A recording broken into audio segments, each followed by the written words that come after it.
हाँ तो दोस्तों, इस वीडियो के अंदर हम काबरा जेवेल्स के आईपीओ के बारे में बात करेंगे और जानेंगे कि इस आईपीओ के अंदर आपको अप्लाई करना चाहिए या नहीं। चलिए शुरू करते हैं। तो देखिए, सबसे पहले हम ये जानेंगे कि ये कंपनी क्या काम करती है। तो ये जो कंपनी 2010 में ये कंपनी स्टार्ट हुई, यानी कि ऑलमोस्ट अगर हम बात करेंगे तो 14 से 15 साल ये कंपनी को स्टार्ट हुए हो चुके हैं। देखिए, जो कंपनी है ये कंपनी ज्वेलरी के जो रिटेल वाला जो बिजनेस होता है उसके ना ये कंपनी में यहाँ पे काम करती हुई नजर आती है। और करंटली अगर हम देखेंगे तो करंटली हमें यहाँ पे कंपनी के 6 शोरूम नजर आते हैं। इसमें अगर हम कंपनी के ब्रांड नेम की अगर हम बात करेंगे तो के जेवेल्स ये ब्रांड नेम से हमें यहाँ पे कंपनी के स्टोर्स यहाँ पे नजर आते हैं। और उसके अलावा अगर हम बात करेंगे तो अभी कंपनी के 3 ऑफिस हमें यहाँ पे नजर आते हैं और एक कंपनी का एग्जीबिशन सेंटर भी है। वहाँ पे कंपनी टाइम टू टाइम नए नए एग्जीबिशन भी लगाती रहती है। तो इस पॉइंट ऑफ व्यू यहाँ पे नए जो कस्टमर्स वगैरह है उनको, ताकि वहाँ पे ये कंपनी अट्रैक्ट कर सके। उसके अलावा अगर हम कंपनी के एम्प्लॉइज के बारे में अगर हम बात करेंगे तो अराउंड 121 एम्प्लॉइज हमें यहाँ पे कंपनी के अंदर काम करते हुए नजर आते हैं। तो लगभग कंपनी के 6 शोरूम है और उसके अलावा कुछ ऑफिस वगैरह भी है। तो अगर हम ये मान के चलते कि लगभग यहाँ पे 100 लोग हमें यहाँ पे कंपनी के शोरूम में काम करते हुए नजर आते हैं, तो उसके हिसाब से अराउंड यहाँ पे 16 से 17 लोग हमें यहाँ पे पर शोरूम यहाँ पे कंपनी के अंदर काम करते हुए नजर आते हैं। बाकी अगर हम बात करेंगे तो जो ज्वेलरी वाला जो बिजनेस वगैरह होता है, जिसके अंदर यहाँ पे जो सिल्वर के जो ऑर्नामेंट्स वगैरह होते हैं, गोल्ड ज्वेलरी जो होती है, सिल्वर की जो ज्वेलरी होती है, इसके अगर हम बात करेंगे जो डायमंड्स वगैरह होते हैं, तो वैसे ये कंपनी में यहाँ पे सेल करती हुई नजर आती है। और अगर हम कंपनी की अगर हम बात करेंगे तो अभी करंटली ये कंपनी सिर्फ हमें अहमदाबाद के अंदर ये कंपनी में काम करती हुई नजर आ रही है। तो ये थोड़ा हमें यहाँ पे काफी ज्यादा एक्साइटिंग लगता है, क्योंकि सिर्फ अहमदाबाद में यहाँ पे कंपनी ने काम करके लगभग 150 करोड़ से ज्यादा का एनुअल रेवेन्यू ये कंपनी में अभी करती हुई नजर आ रही है। तो ये आप ये सोचिए कि अगर आने वाले टाइम पे अगर ये कंपनी सिर्फ गुजरात वाले स्टेट को अगर ये कंपनी कैटर करती है तो वहाँ पे ये इसके बाद इतना बड़ा पोटेंशियल रहेगा कि लगभग 1000-2000 करोड़ का बिजनेस ये कंपनी में यहाँ पे गुजरात स्टेट में अकेले हमें यहाँ पे करती हुई नजर आ सकती है। तो पॉइंट से देखा जाए तो कहीं ना कहीं जो हर स्टेट की इतनी ज़्यादा हमें यहाँ पे जीडीपी बढ़ती हुई नजर आ रही है। तो इस पॉइंट ऑफ व्यू पहले क्या होता था कि यहाँ पे पूरी कंट्री के लिए आपके पास में अगर हम अवेलेबल मार्केट की अगर हम बात करेंगे तो लगभग वहाँ पे 250-300 करोड़ का उन बड़ी बड़ी कंपनीज के पास में पूरे इंडिया का मार्केट होता था। लेकिन अगर हम अभी देखेंगे तो लगभग 1000-2000 करोड़ की अगर हम बात करेंगे तो एक स्टेट में यहाँ पे कंपनीज के पास में अवेलेबल मार्केट रहता है। तो उनको वहाँ पे स्टेट से भी बाहर जाने की जरूरत नहीं पड़ती है। एक स्टेट के अंदर वो यहाँ पे आराम से 1000-2000 करोड़ का बिजनेस यहाँ पे बना सकते हैं। ये उसके सामने अगर हम देखेंगे तो एक लाइव एग्जाम्पल हमारे पास में ये अवेलेबल है। अब अगर हम यहाँ पे कंपनी के ऑब्जेक्टिव की अगर हम बात करेंगे, यानी कि जो आईपीओ से कंपनी को पैसा मिलने वाला है उससे कंपनी कैसे यूटिलाइज करने वाली है, तो देखिए लगभग 40 करोड़ के लगभग का आईपीओ में यहाँ पे नजर आता है। जिसमें अगर हम बात करेंगे तो लगभग 10 करोड़ का यहाँ पे कंपनी का जो डेट वगैरह है उसको यहाँ पे कंपनी में रीपे करती हुई नजर आएगी। तो उससे लगभग अगर हम ये मान के चलते हैं कि लगभग 10% की लगभग कंपनी का कॉस्ट ऑफ डेट है, तो उसके हिसाब से लगभग यहाँ पे 1 करोड़ के लगभग का जो इंटरेस्ट है वो यहाँ पे कंपनी का बचता हुआ नजर आएगा। और लगभग ये कंपनी 20% की लगभग अगर ये कंपनी टैक्स देती है तो उसके हिसाब से लगभग 80 लाख के लगभग यहाँ पे जो कंपनी की प्रॉफिटेबिलिटी है वो हमें यहाँ पे शॉर्ट टर्म में बढ़ती हुई नजर आ सकती है। उसके अगर हम बात करेंगे तो अराउंड 22 करोड़ की अगर हम बात करेंगे तो ये पैसा वर्किंग कैपिटल के लिए कंपनी में यहाँ पे यूज करती हुई नजर आएगी। तो नॉर्मली अगर हम देखेंगे जो ज्वेलरी वाला बिजनेस होता है यहाँ पे नॉर्मली वर्किंग कैपिटल की रिक्वायरमेंट रहती है। आपका जो इन्वेंटरी वगैरह होता है उसको आप कैसे किस तरीके से मैनेज करते हो, तो इसके लिए नॉर्मली आपको वर्किंग कैपिटल की रिक्वायरमेंट होती है। तो उसी के रिगार्डिंग ये फंड हमें यहाँ पे यूज होता हुआ नजर आएगा।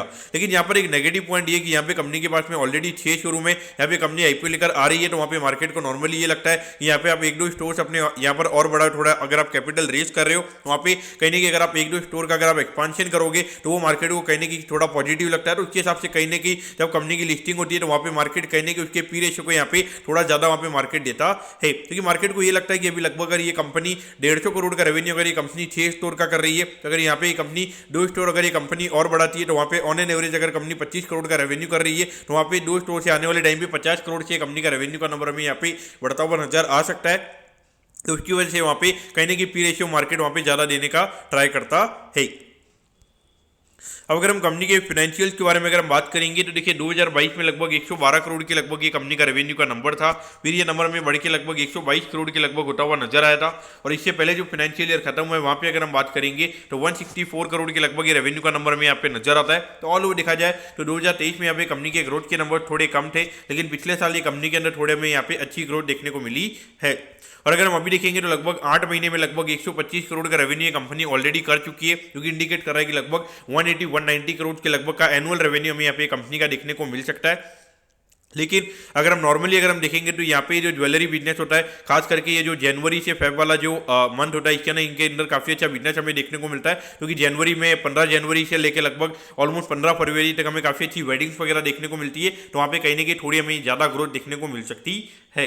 अगर हम प्रॉफिटेबिलिटी की बात करेंगे तो यहाँ पे 5 करोड़ 40 लाख के लगभग ये कंपनी का नंबर था, फिर उसके बाद में ये नंबर गिर के 4 करोड़ 40 लाख के लगभग हमें यहाँ पे होता हुआ नजर आया था। लेकिन अभी रिसेंटली जो यानी कि इससे पहले वाला जो फाइनेंशियल ईयर था वहाँ पे अगर हम बात करेंगे अराउंड 9 करोड़ 39 लाख के लगभग ये कंपनी ने टोटल प्रॉफिट किया है। तो ऑल ओवर देखा जाए तो कंपनी के नंबर्स यहाँ पे इंटरेस्टिंग नजर आते हैं, लेकिन जो ग्रोथ हम खास करके स्मॉल कैप कंपनी में जो ग्रोथ हम यहाँ पे देखते हैं वैसी ग्रोथ हमें यहाँ पे देखने को नहीं मिल रही है।